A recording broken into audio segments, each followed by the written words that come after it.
Yoski Woski, Mind of a Maniac. You know what the fuck going on. Another cell. Like, subscribe, comment. Got any kind of questions, hit me up, ask me. Health, aliens, conspiracies, don't matter. If it's interesting, I'm with it. I don't give a shit. But it's Maniac Eyes right now. Like you see, once again, cell therapy right now. Doing a little front squats, little split jerks. Already knocked a couple of sets of front squats out.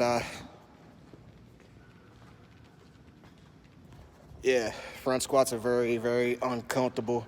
And speaking of front squats, somebody asked me, shout out to Matt. What up, Matt? It's my homie right there. Ever since high school, he said, yeah, there's that country accent. I ain't heard that shit in forever. But he asked me about like the front rack position whenever you're front squatting, because he said he has to use both arms, and y'all gonna see the video. Well, when I say both arms, I mean like as a cross form, like to hold the barbell cross like your front rack position. Instead, I hold it just like that, like I'm power cleaning, and some people have to hold it at a cross position like this. So that is lat mobility. That's all this right there. When it comes to front squats and the front rack position, it's all about mobility. It's not about how flexible you are, it's about how mobile you are. How well can your muscles flow in between the joints? So your shoulder girdles, your hip girdle, your ankles, and your wrists. Basically where your hinges are in your body, that's where you need to be mobile at in order to hold the front rack position. But especially your lats, because your lats is how you raise your arms up. Your shoulders has a little bit to do with it. I mean, don't get it fucked up, like your shoulders are crucial with this, but your lats, that's where it's at, okay? You have to make sure that your lats are mobile in order for you to hold the front rack position, okay? Because that allows you to move up and down. All this movement right here. So for mobility exercises, I would take a PVC pipe and just do pass-throughs every day for like a couple minutes in every direction. And I would probably, if you have a pull-up bar or any type of bar you can hang from, like a hang stretch, I would hang for like 30 seconds at a time until you can build up your tolerance, because that's gonna help stretch it all the way out, because it's just dead weight just hanging. So, and wrist mobility, you can go against a wall or any type of like flat surface just like this and just stretch for about 30 seconds. The most important part though is to breathe. Inhale, exhale, okay? Because whenever you breathe, it helps your muscles release. Whenever your muscles release, it's easier for them to move and stretch, okay? So, in any type of movement you're doing, control your breath. But it's all about back mobility and lat mobility when it comes to the front rack position, okay? It sucks. It's gonna take some time. My shit still ain't the best either, but compared to where I used to be a couple years ago, way better. But it takes time, okay? It takes time, and you have to be consistent with it, okay? You got to, okay?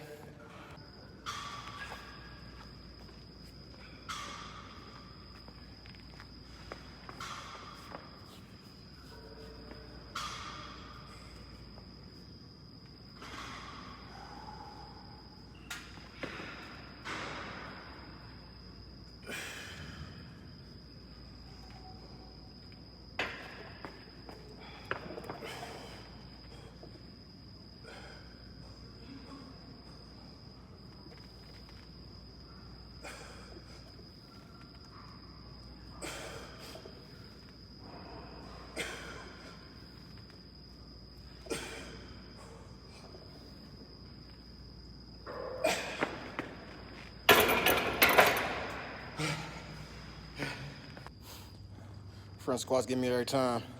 Every motherfucking time. Now on to the next Olympic shit.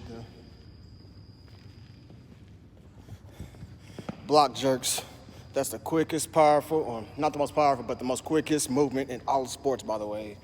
Behind the neck jerks, there's no other movement in sports that's faster or quicker than that. But you can Google it. But something I want to touch on is, dog, you need your haters, dog. You need haters and you need enemies. Your haters and your enemies is actually your fuel, to be honest with you. Most people say they don't want to see their enemies, they don't want to see their haters and all that shit. Fuck that. You need to see them and they need to see you. You need to know who they are and they need to know who the fuck you are, okay? I'm pretty sure it's Law 2 and 48 Laws of Power. It says you need enemies, and if you don't have any enemies, create enemies. You need to, if you don't have any, make some, because that's your fuel. That's what drives you, and that's what motivates you to keep fucking winning, okay? If you have no motivation or no drive to do nothing, then what the fuck you doing this shit for? Like, even Jordan said in the fucking Jordan doc, and I didn't realize I had the Jordan fucking killer instinct until I watched that shit, but I've been like this my whole entire life, but he said he would make up scenarios in his head. Like, before game time or whatever, he would just make some shit up just to piss him off, just to make sure that he can go after this motherfucker just so he can achieve the goal, okay? He was the alpha predator, and he was out there looking for his goddamn prey, and he did it every fucking night. He would make up scenarios. He would use any type of motivation.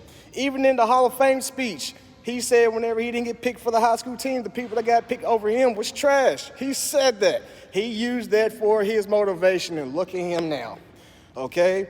He used his enemies and his haters, and he motivated himself by creating scenarios.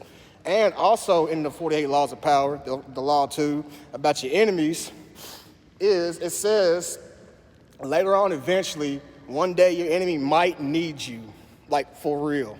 Like, if you hire your enemy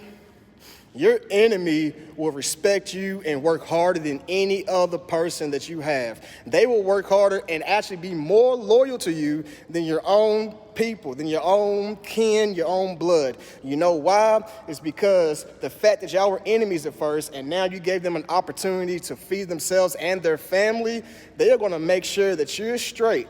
Meanwhile, the people who are your friends and family that are working with you, whatever, they're gonna take advantage of you. You know why? Because they feel entitled to, because y'all are real close. They feel like that they can do whatever the fuck they want because y'all are cool. So, with your enemies, it's a very, very good fucking thing to have. It really, really is. And you need them motherfuckers because they drive you.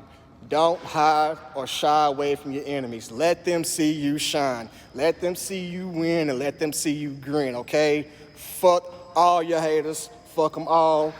Keep them to where they can see you shine and win every fucking time. Fuck them. Fuck them all up against the wall with handcuffs on and crazy glue on their lips. Word to Uncle Bernie. I'm trying to told you.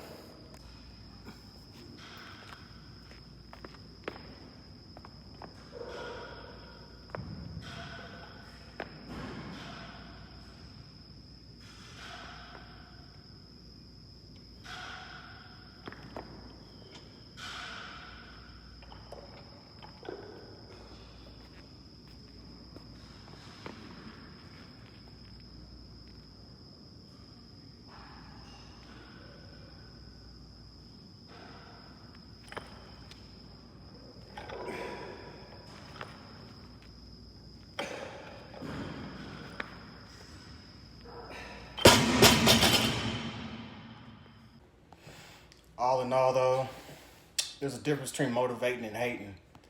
Use that hate to motivate, okay? Use that hate to motivate yourself, to get yourself to the next level. And then keep on using it to get you to the next level after that, and then the next level after that, okay? Use that shit. Also, don't become a hater, alright? Do not become a hater.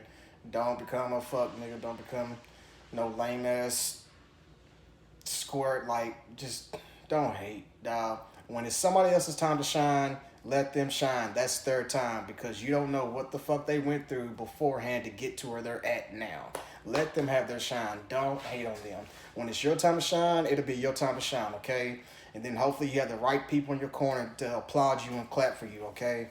So don't hate on nobody else. When it's your time, all right? Till then, it's your Pusher Man Chan. It's Mind of a Maniac. Like, subscribe, comment, ask whatever question you want. I'm here for it all. Criticism and everything. I'm gonna go find me something to eat. fuck with him.